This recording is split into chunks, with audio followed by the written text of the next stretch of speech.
நான் எனக்கு ஓட்டு போடுன்னு நான் சொல்லலை. என் கூட சேர்ந்து இந்த கொடுங்கோல் ஆட்சியை அகற்றுவோம், வீட்டுக்கு அனுப்புவோம். அதைத்தான் நான் சொல்கின்றேன். இந்த ஆட்சி வேண்டாயா, இந்த ஆட்சி போதும்யா. கொள்ளடிச்சது போதும், நாசப்படுத்தியது போதும். சமூக நீதி பற்றி பேசிக் கொண்டிருக்கின்ற முதலமைச்சர் ஸ்டாலின் அவர்களே, உங்களுக்கு சமூக நீதிக்கும் உங்களுக்கும் எள்ளளவும் சம்பந்தம் கிடையாது. சமூக நீதி பற்றி பேசுவதற்கு உங்களுக்கு தகுதியே கிடையாது. தயவு செய்து சமூக நீதி பற்றி பேசாதீங்க முதலமைச்சர் ஸ்டாலின் அவர்களே. நானும் ஒரு 5-6 நாட்களுக்கு முன்பு ஒரு அறிக்கை வெளியிட்டேன். அந்த அறிக்கையில தமிழ்நாட்டில் சாதிவாரி கணக்கெடுப்பு நடத்த தமிழக அரசுக்கு அதிகாரம் இருக்கிறதா இல்லையா என ஒரு விவாதம் நடத்துங்கள், பொது மேடையிலே ஒரு விவாதம் நடத்துங்கள். நான் வரேன், நான் மட்டும் தனியா வரேன், என் கூட யாரும் வரமாட்டாங்க. நீங்க வாங்க முதலமைச்சர் அவர்களே. உங்களுக்கு நேரம் இல்லைன்னா உங்க அமைச்சர்களை அனுப்பி வையுங்கள். அவங்களுக்கு நேரம் இல்லைன்னா உங்க கட்சியில யாராவது அனுப்புங்க, எனக்கு கவலையே கிடையாது. யார் வேணா உங்க திமுக கட்சியில் அனுப்புங்க, நான் வரேன். ஒரு மேடையை போடுங்க, அந்த மேடையில் நானும் பேசுறேன், திமுக சார்ந்து யார் வேணா பேசட்டும், தமிழ்நாடு மக்கள் பார்க்கட்டும். தமிழ்நாடு அரசுக்கு சாதிவாரி கணக்கெடுப்பு நடத்த அதிகாரம் இருக்கிறதா இல்லையான்னு ஒரு விவாதம் நடத்தலாம். உங்களுக்கு தைரியம் இருந்தால் இந்த விவாதத்திற்கு நீங்கள் வாங்க. உங்களுக்கு திராணி இருந்தா, தைரியம் இருந்தா வாங்க பார்க்கலாம். இல்லை, வரமாட்டாங்க. வருவாங்களா? வரமாட்டாங்க. ஏன்னா தைரியம் கிடையாது. அவங்களுக்கே தெரியுது முதலமைச்சர் ஸ்டாலின் அவர்கள் பொய் சொல்றாருன்னு அவங்களுக்கே தெரியுது, திமுக கட்சிக்காரங்களுக்கே தெரியும். ஒரு மாநில அரசுக்கு சாதிவாரி கணக்கெடுப்பு நடத்துவதற்கு அதிகாரம் இல்லை என்று முதலமைச்சர் அவர்கள் சட்டமன்றத்திற்குள்ளே மீண்டும் மீண்டும் அந்த பொய்யை சொல்லிக் கொண்டார். இந்திய புள்ளியியல் விவரம் சேகரிப்பு சட்டம் 2008 படி, இந்தியன் ஸ்டாட்டிஸ்டிக்கல் ஆக்ட் 2000 படி, இந்தியாவில் உள்ள பஞ்சாயத்து தலைவருக்கு கூட அவங்க பஞ்சாயத்தில் சாதிவாரி கணக்கெடுப்பு நடத்த அதிகாரம் இருக்கிறது. ஒரு பஞ்சாயத்து தலைவருக்கு அதிகாரம் இருக்கு, நம்ம முதலமைச்சருக்கு இல்லையா? வெக்க கிடையாதெல்லாம் இல்லையா? ஆனா இவங்க தான் சமூக நீதி எங்கள் உயிர் மூச்சு, நாங்க தந்தை பெரியார் எங்க தாத்தா, கொள்ளு தாத்தா, அண்ணா எங்க தாத்தா, இப்படியெல்லாம் பேசிட்டு இருக்கிறது. தயவுசெய்து அப்படிலாம் பேசாதீங்க. உங்களுக்கு பேச தகுதி கிடையாதுயா. சமூக நீதிக்கு உங்களுக்கு சம்பந்தமே கிடையாதுயா. எல்லாபுரம் ஒன்றியத்தில் ஒரு 6 கிராமம். இந்த கிராமத்தில் 2 ஆண்டுகளுக்கு முன்பு தமிழக அரசு அந்த கிராமத்தை ஆக்கிரமித்து, அதாவது அரசு ஒரு கிராமத்தை ஆக்கிரமித்து அங்கே வாழ்கின்ற மக்கள் எல்லாம் விரட்டி அடித்து முப்போகம் விளைகின்ற அந்த மண்ணை நாசப்படுத்தி அங்கே அறிவுசார் நகரம் நாங்கள் கொண்டு வருவோம் என தமிழக அரசு அறிவித்திருக்கிறது. அதாவது அந்த பகுதி முப்போகம் விளைகின்ற மண், ஆரணி ஆற்றுப்படுகையில் இருக்கின்ற அந்த மண். இன்னைக்கு காலை நம்ம பார்த்த நான் நெல் அப்படியே கிலோமீட்டர் கணக்கில் நெல் அப்படியே, அது அப்படி அவ்வளோ செழுமையான மண்ணை அதை நாசப்படுத்தி அதிலே 1703 ஏக்கர் நிலத்தை கையகப்படுத்தி அதில் அறிவுசார் நகரம் என்று அங்கே கொண்டு வர தமிழக அரசு திட்டமிட்டிருக்கின்றார்கள். வெக்கக்கேடு. அதாவது விவசாய நிலத்தை அழித்து அதில் அறிவுசார் நகரத்தை கொண்டு வருபவர்கள் என்னை பொறுத்த வரைக்கும் அறிவில்லாதவர்கள் தான். அறிவுள்ளவர்கள் யாராவது விவசாய நிலத்தை அழிச்சு அங்கே அறிவுசார் நகரம் யாராவது கொண்டு வருவார்களா? சோறு போடுற பூமியாது, நமக்கு சோறு போடுற அந்த மண்ணை அழிச்சு அதுல அறிவுசார் நகரம். ஏயா, அரசு நிலம் தரிசு நிலம் எவ்வளோ எங்கேயோ இருக்குது, அங்க போய் நீ தொடங்க வேண்டியதான் இந்த திட்டத்தை. இந்த திட்டம் வேண்டான்னு நாங்க சொல்லல. திருவண்ணாமலையில ஆயிரக்கணக்கான தரிசு நிலம் இருக்கு, திருச்சியில இருக்கு, ராமநாதபுரத்தில் இருக்கு, மதுரையில், அங்க போய் கொண்டு போய் தொடங்குங்க. இங்க என்ன நமக்கு சோறு போடுகின்ற அந்த பூமி, அந்த மண், அதுலதான் நீங்க தொடங்குவீங்கன்னு கங்கணம் கட்டி அதற்கு முதல் அதை எதிர்ப்பு குரல் கொடுத்தவன் இந்த அன்புமணி ராமதாஸ். 2 ஆண்டுகளுக்கு முன்பு அறிக்கை மூலமாக நம்முடைய மாவட்ட செயலாளர் அங்கே சென்று கலெக்டரிடம் பேசி, இங்கே ஒரு பிடி மண்ணை கூட அன்புமணி ராமதாஸ் எடுக்க விடமாட்டார் என்று சொல்கின்றார் என்று இந்த செய்தியை மக்களிடம் சொன்னார்கள். சிட்கோ சேர்மனை சந்தித்து இந்த திட்டத்தை இங்கே கொண்டு வராதீர்கள், சிட்கோவுக்கும் அறிவுசார் நகரத்துக்கும் என்ன சம்பந்தம் ஐயா? என்ன தெரியுமா? அங்க வித்த திமுக எப்படி உங்களை ஏமாத்தணும்னு PhD பண்ணிருக்கிறான். அந்த நிலத்தை சுத்தி திமுக கம்பெனி இடத்தை வாங்கிட்டான். அதுதான் அவனுடைய டெக்னிக். ஒரு திட்டத்தை கொண்டு வருவாங்க, இந்த திட்டத்தை அறிவிக்க மாட்டாங்க. இந்த திட்டம் அறிவிப்பதற்கு முன்பாக அவங்க திமுகவுடைய கம்பெனி இருக்கு. திமுக கம்பெனினா முதலமைச்சருக்கு வேண்டிய கம்பெனி. அந்த கம்பெனி என்ன பண்ணுவாங்க, இந்த திட்டம் அறிவிப்பதற்கு முன்பு சுத்தி இருக்கிற இடத்துல 500 ஏக்கர் 1000 ஏக்கர் 2000 ஏக்கர் வாங்கி போட்டுடுவாங்க, ரொம்ப மிக குறைவா. அதன் பிறகுதான் திட்டத்தை அறிவிப்பாங்க. திட்டம் அறிவிச்சவுடன் இந்த நிலம் 100 மடங்கு அதிக விலைக்கு விற்பாங்க. இதுக்காகத்தான் இந்த திட்டத்தை அறிவிச்சிருக்கிறாங்க. திட்டம் வரப்போறது கிடையாது, வர விட மாட்டேன், இந்த அன்புமணி வர விட மாட்டேன், அது வேற. என்னுடைய நோக்கம் என்ன? விவசாயிகள் என்னுடைய கடவுள், எனக்கு சோறு போடுற கடவுள் விவசாயிகள். அப்படிப்பட்ட விவசாயிகளையும் விவசாய மண்ணையும் அழிக்க விட மாட்டேன். நாளைக்கு சோறுக்கு எங்கேயா போவீங்க? மண்ணையை அழிச்சிட்டு எங்க போவீங்க சோறுக்கு? எங்கேயும் போக முடியாது. ஏன்னா இந்த மண் 1000 ஆண்டுகள் நமக்கு உணவளித்த மண்.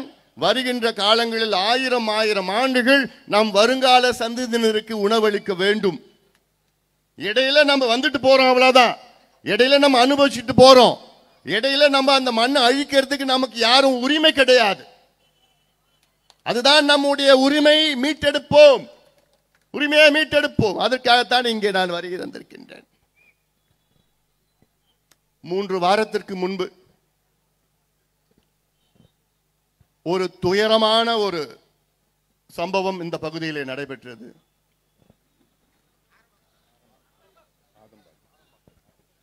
ஆரம்பாக்கம் ஒரு 8 வயது குழந்தை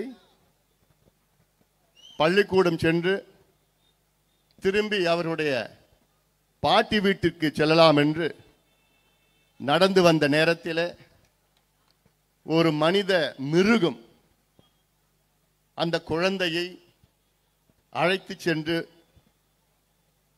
பாலியல் வன்கொடுமை செய்து அந்த மிருக செயலை செய்துவிட்டு தப்பி ஓடிவிட்டான். இது ஏதோ ஒரு சம்பவமாக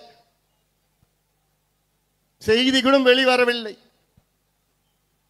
அதன் பிறகு இதை தெரிந்தவுடன் நம் நிர்வாகிகளிடம் தெரிவித்து அங்கே சென்று ஆர்ப்பாட்டம், போராட்டம், அழுத்தம் கொடுங்கள் என்று சொன்னோம். அப்பவும் எந்த நடவடிக்கையும் இல்லை. அதன் பிறகு பாட்டாளி மக்கள் கட்சியின் பொருளாளர் அருமை சகோதரி திலகபாமா அவர்களை அங்கே அனுப்பி வைத்து அவர்கள் அந்த குழந்தையுடைய பெற்றோரிடம் பேசி, எனக்கு தொலைபேசியில் நான் பேசினேன், அந்த குழந்தை அம்மாட்ட நான் பேசினேன்.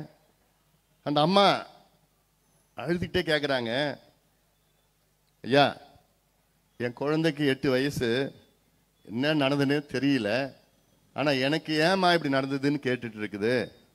என் குழந்தைக்கு நியாயம் வேணும் ஐயா, நீங்கள் நியாயம் வாங்கி கொடுங்க, செய்யுங்க. அவனை எப்படியாவது பிடிச்சி அவனை முடிச்சிடுங்க ஐயா. அந்த தாயுடைய ஆதங்கம், எப்படியாவது பிடிச்சிங்க ஐயா. அப்போ எனக்கெல்லாம் கண்ணெல்லாம் அப்படி அழுகுறேன் நான் போன்ல. ஏன்னா இப்படி ஒரு சம்பவம் ஏதோ ஒரு தற்செயலா நடந்த ஒரு சம்பவம் கிடையாது. இது வாரந்தோறும் இது போன்ற சம்பவங்கள் தமிழ்நாட்டில் நடந்து கொண்டிருக்கிறது. அதன் பிறகுதான் அழுத்தம் கொடுத்து அப்பதான் நாங்க 8 டீம் அமைச்சிருக்கிறோம், 10 டீம் அமைச்சிருக்கிறோம்.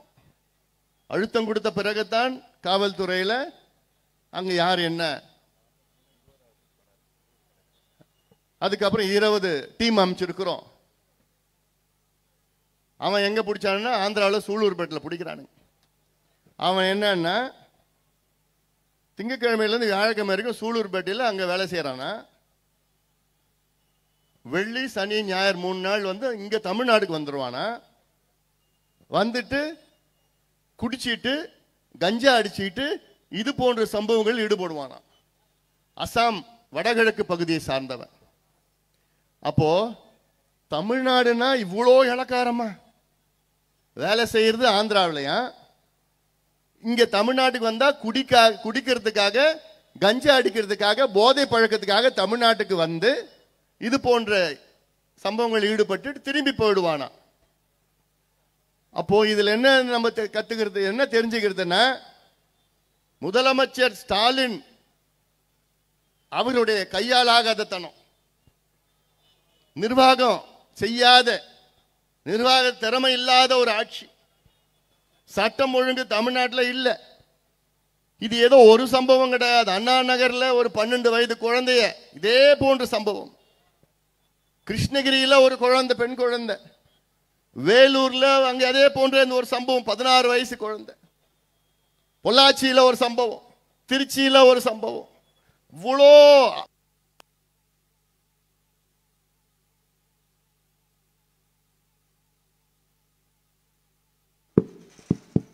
வாரம் வாரம் இப்படி சம்பவங்கள் தமிழ்நாட்டில் தொடர்ந்து நடந்து கொண்டிருக்கிறது. இதற்கு முழு காரணம் யார் என்றால் முதலமைச்சர் ஸ்டாலின் அவர்கள் தான் பொறுப்பேற்க வேண்டும். ஏன்னா காவல்துறை முதலமைச்சர் ஸ்டாலின் அவர்களுக்கு கீழ் தான் இயங்கிக் கொண்டிருக்கிறது. ஆனா பொறுப்பெடுத்துப்பாரா? இல்லை, அவருக்கு ஒன்றும் தெரியாது. தெரியாது என்றால் அதிகாரிகள் அப்படியே அவரை வச்சுட்டு ஏதோ பொம்மையா வச்சுட்டு இருக்கிறாங்க, அவ்வளவுதான். சுத்தி இருக்கிறவங்க முதலமைச்சர் கிட்ட, ஐயா நல்லா இருக்கு ஐயா, மக்கள் எல்லாம் மகிழ்ச்சியா இருக்கிறாங்க, சூப்பரா இருக்கிறாங்க, எல்லாம் இருக்கிறாங்க, அப்படி சொல்லி சொல்லியே அப்படியே வச்சுட்டு இருக்காங்க, அவ்வளவுதான். அந்த காலத்துல மன்னர்கள் ஆட்சியில குடியும் கூத்தும் கொடுப்பாங்க. ஏதாவது மக்கள் கொஞ்சம் கோபமா இருந்தாங்கன்னா குடியும் கூத்தும் கொடுத்து விட்டு மக்களை சாந்தப்படுத்துவாங்க. குறிப்பா ஆண்களை அப்படியே சாந்தப்படுத்தி அப்ப குடிச்சுக்கிட்டு அந்த கூத்துலாம் நடக்கும். அப்படியே ஒரு 6 மாதம் அப்படியே போயிடும். இந்த காலத்திலையும் அப்படிதான். டாஸ்மாக் கடையை திறந்து விட்டு சினிமா கொடுத்துட்டு இதுதான் நடந்து கொண்டிருக்கிறது. இதற்கெல்லாம் ஒரு முற்றுப்புள்ளி வைக்க வேண்டும். இந்த நடைபயணத்தின் நோக்கமே, உங்ககிட்ட நான் வந்தது நோக்கமே, தயவு செய்து மீண்டும் இந்த தவறை செய்யாதீர்கள். கடந்த சட்டமன்ற தேர்தலிலே ஒரு மிகப்பெரிய தவறை செய்தீர்கள். இந்த கொடுங்கோல் ஆட்சி திமுகவை ஆட்சிக்கு கொண்டு வந்தீர்கள். வருகின்ற சட்டமன்ற தேர்தலில் தயவு செய்து மீண்டும் இந்த தவறை செய்யாதீர்கள். உங்களை காலை பிடிச்சு கேட்கிறேன் நான். ஏன்னா மீண்டும் இவர்கள் ஆட்சிக்கு வந்தாங்கன்னா இப்ப நாசப்படுத்தி குடும்பங்களா நாசப்படுத்திட்டாங்க, குழந்தைங்களை வாழ்க்கையெல்லாம் நாசப்படுத்திட்டாங்க, இளைஞர்கள் எல்லாத்தையும் அழிச்சிட்டாங்க, விவசாயத்தை அழிச்சு ஒழிச்சிட்டாங்க, விவசாய நிலத்தை எல்லாமே ஆக்கிரமிப்பு செஞ்சிட்டாங்க, எல்லாத்தையும் அழிச்சு முடிச்சிட்டாங்க. தயவு செய்து மீண்டும் திமுகவை கொண்டு வராதீர்கள். ஒன்னே ஒண்ணு உங்க மனசுல நீங்க ஆழமா இந்த கருத்தை பதிக்க வேண்டும். என்ன கருத்துனா, யார் வர வேண்டும் என்பதை விட யார் ஆட்சிக்கு வரக்கூடாது என்ற கருத்தை உங்கள் மனதில் நிறுத்தி வையுங்கள். அது மட்டும் போதும். இவங்க தான் வேண்டும், அதை விட இவங்க வேண்டாம், இவங்க வரக்கூடாது, இவங்க மோசமானவங்க, கொலைகாரன், கொள்ளக்காரன், கஞ்சா விற்கிறவன், சாராயம் விற்கிறவன், ஊழல் செய்கிறவன் அப்படின்னு அதை உங்கள் மனதிலே ஏற்றி வையுங்கள். இது எல்லாத்துக்கும் திமுக திமுக திமுக வரக்கூடாது. வருகின்ற தேர்தலில் திமுகவுக்கு யாரும் வாக்களிக்க கூடாது. குறிப்பாக பெண்கள் யாரும் வாக்களிக்க கூடாது. பெண்கள்லாம் ஞாபகம் வச்சுக்கங்க. ஏன்னா இந்த அம்மா பேசினாங்களே, எனக்கு முன்னாடி பேசினாங்கல்ல, நானும் 3 பெண் பிள்ளைகளை பெற்றவன் தான், அவங்களும் பெண் பெற்றன்னு சொல்லியிருக்கிறாங்க. இன்னைக்கு பெண்கள் பள்ளிக்கூடம் போயிட்டு திரும்பி வர்றதுக்குள்ள அம்மாக்கள் அதாவது அவ்வளோ ஐயோ என் பொண்ணு பத்திரமா வந்துருமா பத்திரமா வந்துருமா அந்த நிலையில இருக்கிறாங்க. கல்லூரிக்கு பெண் போயிட்டு வரத்துக்குள்ள ஐயோ என் பெண்ணு வந்துருமா பத்திரமா வீட்டுக்கு வந்துருமா பத்திரமா வந்துருமான்னு அந்த ஆதங்கம் அந்த துடிப்பு அன்றாடம் தமிழ்நாட்டில் உள்ள அத்துணை தாய்மார்களும் தினம் தினம் இந்த துடிப்புல இருக்கிறாங்க. இந்த பயத்தில் வாழ்ந்து கொண்டிருக்கின்றார்கள். காரணம் இந்த சூழலை உருவாக்கியது திமுக ஆட்சி தான். இந்த சூழல் இப்ப நான் சொல்றேன்ல, ஆந்திராவில் அவன் அங்க வேலை செஞ்சுட்டு இங்க தமிழ்நாட்டுக்கு வரான். எதுக்கு வரான்? இங்க சாராயம் மது எல்லாம் சரளமா கிடைக்குது, கஞ்சா கிடைக்குது. இந்த கஞ்சா கிடைக்குது, போதை மாத்திரை போதை பழக்கம் போதை பவுடர் கிடைக்கிறதுக்கு காரணம் யாரு? ஸ்டாலின் அவர்கள் தான், முதலமைச்சர் அவர்கள் தான். இந்த சூழல் இப்படி இல்லைன்னா அவன் வந்திருப்பானா? இங்க இந்த சம்பவம் நடந்திருக்குமா? இல்ல. இந்த சூழலை உருவாக்கி கொண்டிருப்பது திமுக தான். அதனால்தான் நான் சொல்லிட்டு இருக்கிறேன். நான் திமுக என்றாலே இது பல உதாரணம் இருக்கு.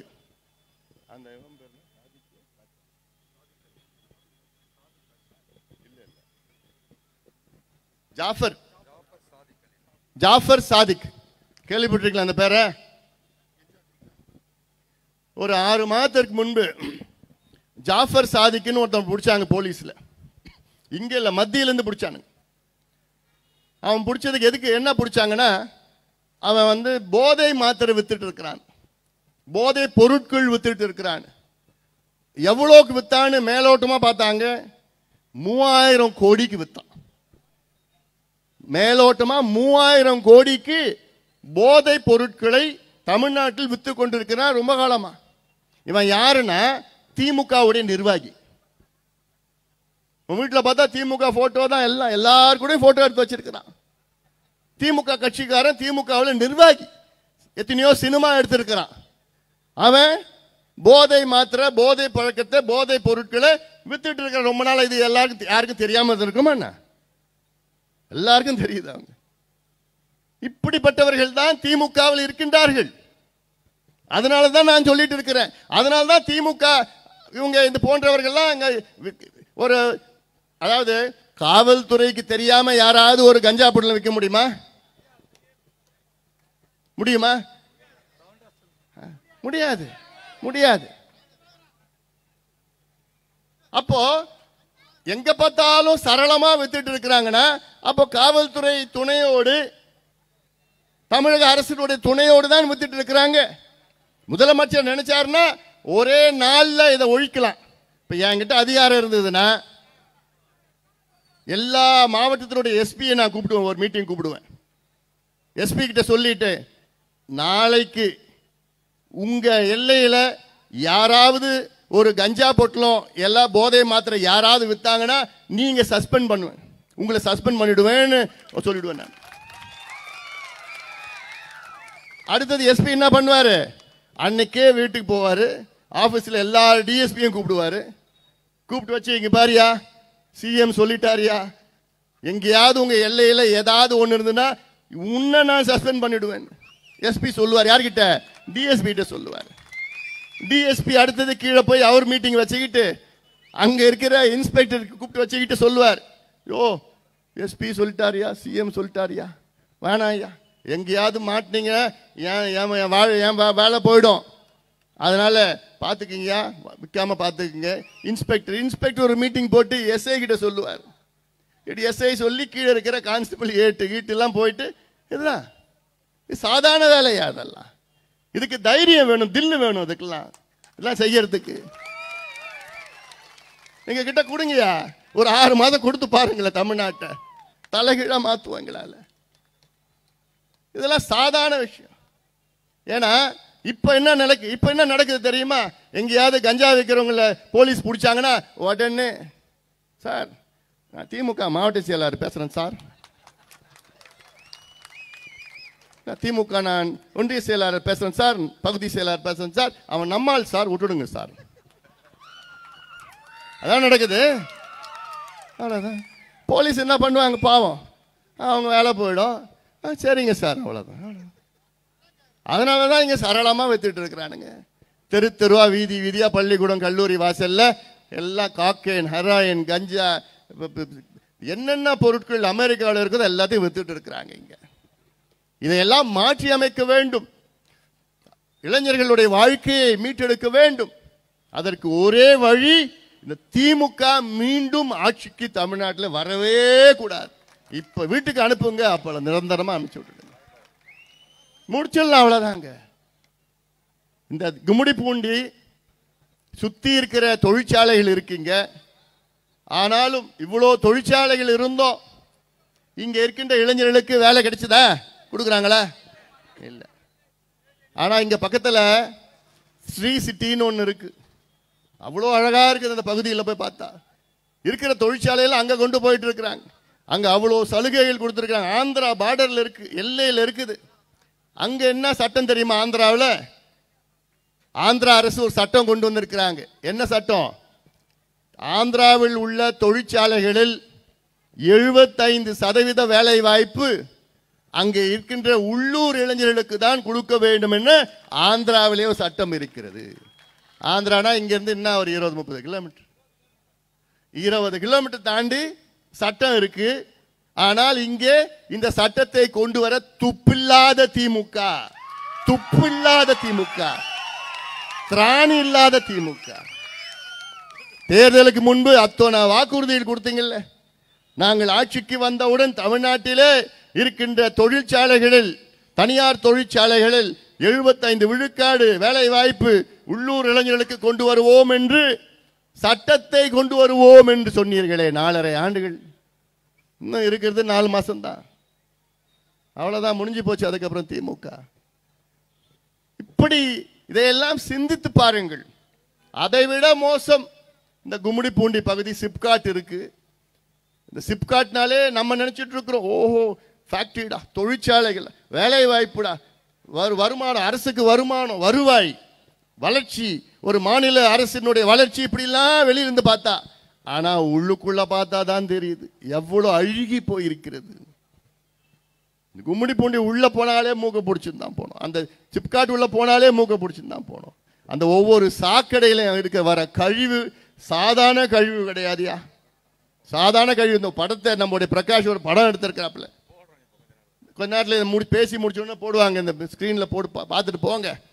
அவ்வளோ பாதிப்பு இந்த சுத்தி இருக்கிற மக்கள். அதாவது இந்த கும்மிடிப்பூண்டி நகரம், கும்மிடிப்பூண்டி சுத்தி உள்ள பகுதி மனிதர்கள் வாழ தகுதியற்ற பகுதி. இது நான் சும்மா சொல்லல, சொல்லணும்னு சொல்லல. நான் மனிதர்கள் வாழ தகுதி இல்லாத ஒரு பகுதி இது. ஏன்னா நீர், நிலம், காற்று மூன்றுமே மாசுபடுத்தப்பட்டிருக்கார்கள். மூணுமே. அதாவது ரொம்ப மோசமா இருக்கு இந்த பகுதி, ரொம்ப மோசமா இருக்கு. இந்த சிப்காட் அது இல்லாம இங்க திருவள்ளூர் மாவட்டத்தினாலே தமிழ்நாட்டில் அனல் மின் நிலையங்கள் அதிகமாக இருக்கு. தமிழ்நாட்டில் அதிக அனல் மின் நிலையங்கள் இங்க திருவள்ளூர் பகுதியில் தான் இருக்கு, திருவள்ளூர் மாவட்டத்தில் தான் இருக்கு, கும்மிடிப்பூண்டி பகுதியில் தான் இருக்குது அல்ல. ஆனால் அதில் இருக்கின்ற அவ்வளோ பொல்யூஷன் இருக்கு. சிப்காட் உள்ள இருக்கிற அந்த சாக்கடையில் அந்த வந்த கழிவுலாம் அதுல அது கிட்ட போனாலே உங்களுக்கு அது பார்த்தாலே போதும்னு நினைக்கிறேன், கேன்சர் வந்துடும். அவ்வளோ மோசமா இருக்கு. ஆனா இதுக்கு மத்தியில நீங்களும் வாழ்ந்து கொண்டிருக்கிறீர்கள். அதிக தமிழ்நாட்டிலே அதிகமா கேன்சர் வர பகுதி இந்த கும்மிடிப்பூண்டி பகுதி. அதிகமா கேன்சர் வர நம்ம கட்சிக்காரங்களுக்கு எவ்வளவு பேர் இருக்கு, வந்திருக்கு, குழந்தைகளுக்கு வந்துட்டு இருக்கு. ஆண்மை குறைவு, இருதய பிரச்சனையில இருந்து எல்லாமே, கல்லீரல், மண்ணீரல் பிரச்சனை எல்லாம் காரணம் இந்த சிப்காட்டில் உள்ள தொழிற்சாலைகள். இதே போன்ற நம்முடைய உரிமைகள் இருக்கு. அந்த உரிமையில இப்ப 10 உரிமைகள் நான் தேர்வு பண்ணியிருக்கிறேன். எவ்வளோ உரிமைகள் உங்களுக்கு இருக்கு. அதுல ஒரு 10 உரிமைகள் நம்முடைய அரசியல் சாசனத்தில், கான்ஸ்டிடியூஷன் ஆஃப் இந்தியாவில் இருக்கு. அந்த 10 உரிமைகள்ல ஆரோக்கியமான சுற்றுச்சூழலுக்கான உரிமை, right to a healthy environment, அதாவது இது உங்களுடைய உரிமை. அது நீர், நிலம், காற்று உங்களுக்கு சுத்தமாக தூய்மையாக கிடைப்பது உங்களுடைய உரிமை. அதை கொடுப்பது அரசுடைய கடமை. அது ஆனா அப்படிலாம் கொடுக்குறாங்களா அரசு? அப்படி நினைக்குதா? முதலமைச்சர் ஸ்டாலினுக்கு அப்படின்னு ஏதாவது தெரியுமா? அது உங்களுக்கெல்லாம் நல்ல காத்து கொடுக்கணும், நல்ல சுத்தமான குடிநீர் கொடுக்கணும், நல்ல நிலத்தை நல்ல தூய்மையா இருக்கணும்னு அப்படி எண்ணம் ஏதாவது திமுக இருக்கா? முதலமைச்சர் ஸ்டாலினுக்கு இருக்கா? எதுவுமே கிடையாது, எதுவுமே கிடையாது.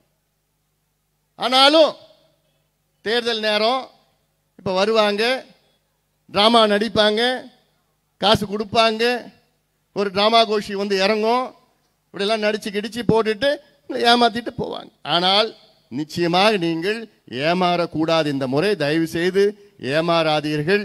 ஏன்னா நடந்து கொண்டிருப்பது மிக மிக மோசமான ஆட்சி. தமிழ்நாட்டில் வரலாற்றிலே இவ்வளோ மோசமான ஆட்சி நம்ம பார்த்தது கிடையாதுப்பா. எதுவுமே செய்யல.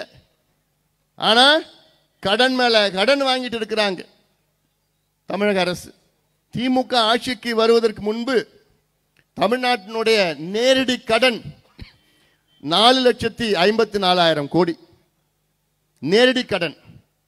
இன்னைக்கு எவ்வளவு தெரியுமா கடன்? 9,30,000 கோடி. இதுவும் 4.5 ஆண்டு. 4,54,000 கோடி கடன். அதாவது இப்ப நம்ம சுதந்திரம் அடைந்து 78 ஆண்டுகள் ஆகிறது. இந்த 74 ஆண்டு வரைக்கும் திமுக ஆட்சிக்கு வருவதற்கு முன்பு வரைக்கும் 4,54,000 கோடி கடன் இருந்த தமிழ்நாடு நேரடி கடன். இவங்க இந்த 4.5 ஆண்டுகள்ல கிட்டத்தட்ட அப்படியே 2 மடங்கு அதிகம். கிட்டத்தட்ட 2 மடங்கு அதிகம். 9,30,000 கோடி கடன். இவ்வளோ கடனை வாங்கி என்னையா பண்ணீங்க? எங்கேயா வளர்ச்சி இருக்குது? எங்க நம்ம வளர்ச்சியை பார்த்தோம்? கடனை வாங்கி கொள்ளடிச்சு திமுக இப்படி கொள்ளடிச்சு நாசப்படுத்தி தமிழ்நாட்டை கலாச்சாரம் சீரழிவுகள். பெண்களுக்கு பாதுகாப்பு கிடையாது. விவசாயிகளுடைய நிலை ரொம்ப ரொம்ப மோசமா இருக்கு. மீனவர்களுடைய நிலை இன்னும் மோசமா இருக்கு. நெசவாளர்களுடைய நிலை ரொம்ப பாவமா இருக்கு. நேற்றைய முன்தினம் காஞ்சிபுரம் போயிருந்தேன். அங்க நெசவாளர்களுடைய நிலையை பார்த்தேன். நான் அங்க ரொம்ப மோசமா இருக்கு. ரொம்ப பாவமா எனக்கு ஒரு மாதிரி ஆயிடுச்சு உங்களை பார்த்தோன்னு. 12 மணி நேரம் 13 மணி நேரம் ஒரு நெசவாளர், கைத்தறி நெசவாளர் பட்டு பண்ணிட்டு இருக்கிற செஞ்சுட்டு இருக்கிறாரு. 13 மணி நேரம் வேலை செய்யணும் ஒரு நாளைக்கு. 2 கை 2 காலை பயன்படுத்தணும். 10 நாள் 12 நாள் வேலை செஞ்சா அவருக்கு கிடைக்கிறது எவ்வளோ? 5,000 ரூபாய் கிடைக்கும். இதுக்கெல்லாம் காரணம் திமுக. ஏன்னா யாரை பத்தியும் கவலை இல்லை, அவங்கள பத்தி தான் கவலை. அவங்கள பத்தி தான் கவலை. கொள்ளடிக்கணும், நாசப்படுத்தணும், அவ்வளவுதான். அதனால நிச்சயமாக இங்க இருக்கின்ற மக்கள் அனைவரும் சேர்ந்து இந்த திமுக கொடுங்கோல் ஆட்சி, ஊழல் ஆட்சி, இந்த கஞ்சா ஆட்சி, சாராயம் ஆட்சியை வீட்டுக்கு அனுப்புங்கள். அனுப்புகின்ற நேரம் வந்துவிட்டது.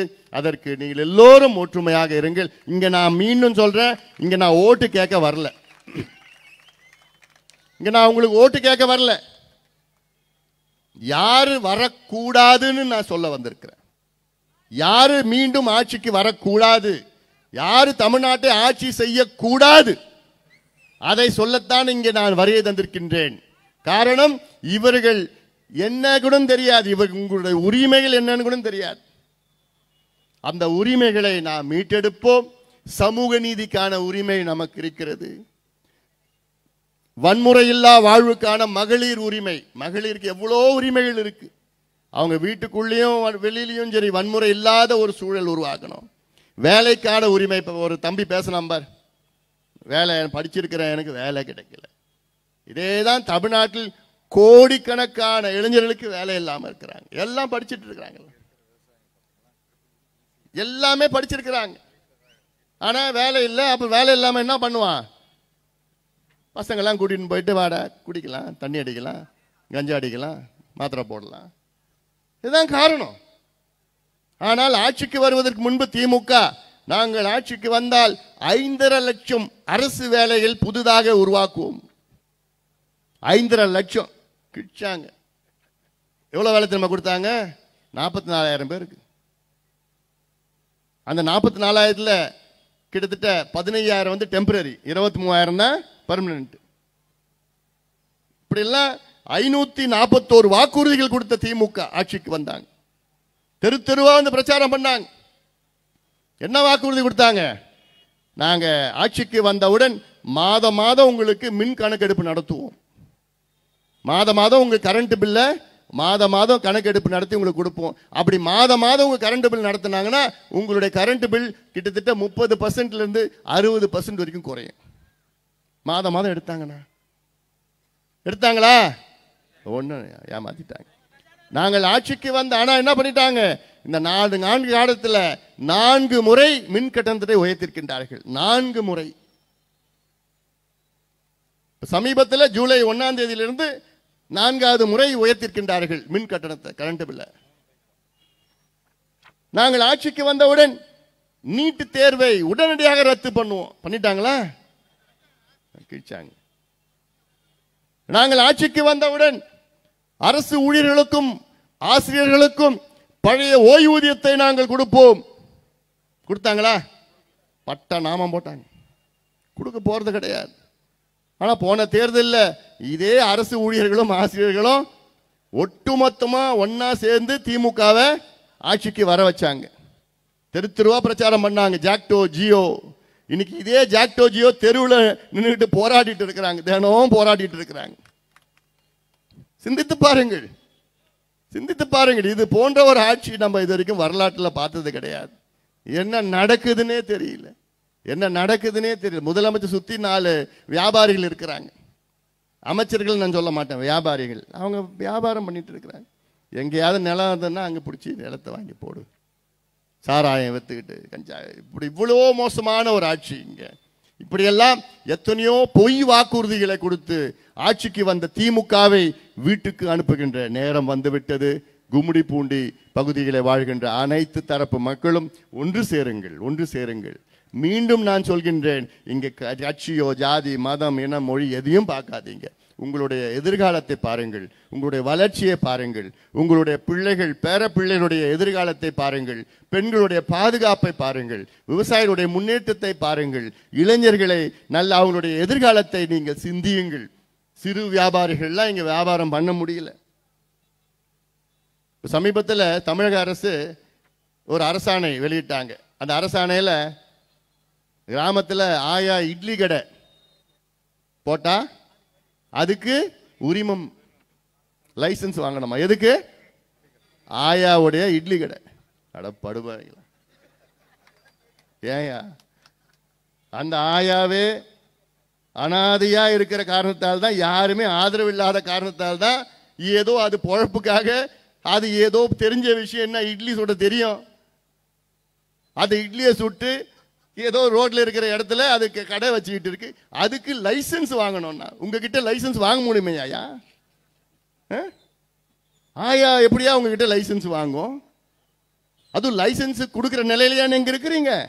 காசு இல்லாம யாருக்காவது லைசன்ஸ் கொடுத்துருக்கீங்களா நீங்கெல்லாம்? எங்கேயா இருக்கிறோம்? எந்த நாட்டிலயா இருக்கிறோம்? மனசாட்சியா இல்லையா அவங்களுக்குலாம்? தள்ளு வண்டியில வாழைப்பழம் வித்தா அதுக்கு லைசன்ஸ். எவ்வளோ மோசம். ஒரு டீ கடை வச்சா அதுக்கு லைசன்ஸ். எதுக்கியா லைசன்ஸ்? எதுக்கியா உரிமை வாங்கணும்? இவ்வளோ ஒரு கொடுங்கோல் ஆட்சி எங்கேயாவது பார்த்திருக்கீங்களா? எல்லாம் சிந்தியுங்கள். தேர்தல் இன்னொரு 6 மாதத்தில் வந்துடும். ஆனா தேர்தல் நேரத்தில் மூட்டை எடுத்து வராங்க, பண மூட்டை எடுத்துருவாங்க, சாராயத்தை எடுத்து வருவானுங்க. அதுவும் இந்த பகுதினா பெயர் போன பகுதி. இதெல்லாம் புரியுது, எனக்கு தெரியுது, வெளியில சொல்ல முடியல. பார்டர் அந்த பக்கம் போய் இந்த பக்கம், அந்த பக்கம் இந்த பக்கம். அதனால இதெல்லாம் சிந்திங்க. போதையா இவங்க ஆண்டதெல்லாம் போதையா? 67 ஆண்டுட்டு இருக்கிறாங்க. 67 ஆண்டு என்னத்தையா கொடுத்தாங்க? ஒரு முன்னேற்றம் என்ன? எவ்வளோ திட்டங்கள் இருக்கிறது. கிட்ட கொஞ்ச நாள் கொடுத்து பாருங்களேன். உங்களுடைய வாழ்க்கை, உங்களுடைய எதிர்காலம் என்ன? வாசகண்ணா, உரிமை மீட்க தலைமுறைகள் காக்க. தலைமுறைகள். அடுத்த 5 ஆண்டுகளுக்கு திட்டம் இல்லை, அடுத்த 50 ஆண்டுகளுக்கு திட்டம் எடுப்போம். என்கிட்ட இருக்கு. அடுத்த தலைமுறைகள் மகிழ்ச்சியா நல்ல ஒரு முன்னேற்றத்தோடு வாழ வேண்டும் என்ற நோக்கத்தில் தான் இங்கே நான் வருகை தந்திருக்கின்றேன். அதற்கு அனைத்து தரப்பு மக்களும் ஒத்துழையுங்கள். அதனால இதெல்லாம் இன்னும் எவ்வளோ இருக்கு. நான் இப்போ ஒரு தமிழ்நாடு முழுவதும் இன்னொரு 100 நாள் எல்லா பகுதிக்கும் நான் போறேன். நான் இப்போ வட எல்லைக்கு வந்திருக்கிறேன், அடுத்தது தென் எல்லைக்கு கன்னியாகுமரிக்கெல்லாம் நான் போகிறேன். நான் எல்லாத்துக்கும் போயிட்டு மக்களுக்கு என்னோட நோக்கமே இது, நான் ஓட்டுக்காக வரல.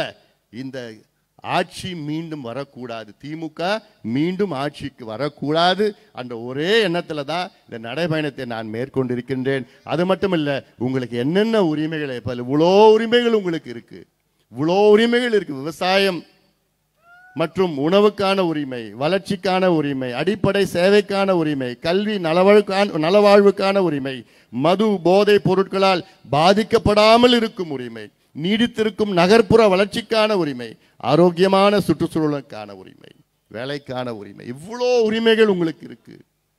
கான்ஸ்டிடியூஷன் ஆஃப் இந்தியாவில் கொடுத்துருக்குறாங்க. அது நீங்க தெரிஞ்சுக்கணும். முதல் தெரிஞ்சாதான் நீங்க தட்டி கேட்க முடியும். யாராவது இதெல்லாம் தெரிஞ்சுக்கங்க. தெரிஞ்சு அடுத்தது திமுக காரங்க யாராவது வந்தா, யோ எங்க அண்ணன் அன்புமணி இவ்வளோ உரிமைகள் சொன்னாரு, ஏதாவது ஒன்றை பத்தி நீ சொல்லு, எங்ககிட்ட ஏதாவது கொடுத்தியாயா உரிமை? உங்ககிட்ட கொடுக்கறதுக்கு அவங்கக்கிட்ட காசு தவிர வேற எதுவும் இருக்காது. கொள்ளடிச்ச காசு வச்சிருக்கிறாங்க, மூட்டை மூட்டையா லாரி கண்டெய்னர் வச்சிருக்கிறாங்க. அதனால இதெல்லாம் நீங்கள் சிந்தியுங்கள். பெண்கள் அத்துணை பெண்களும் நீங்க ஞாபகம் வச்சுங்க, திமுக மீண்டும் ஆட்சிக்கு வந்தால், வரமாட்டாங்க நிச்சயமா, அப்படி வந்தால் உங்கள் பெண் பிள்ளைகளுடைய எதிர்காலம் கேள்விக்குறி, உங்கள் பேத்திகளுடைய எதிர்காலம் கேள்விக்குறி. இதெல்லாம் சிந்தியுங்கள். மோசமான திமுக ஆட்சி, மோசமான ஒரு சூழல். இளைஞர்களே நீங்க சிந்தியுங்கள். திமுக மீண்டும் வந்தால் இப்பவே உங்களுக்கு வேலை இல்லை, இன்னும் மோசமான சூழல் இருக்க போகுது.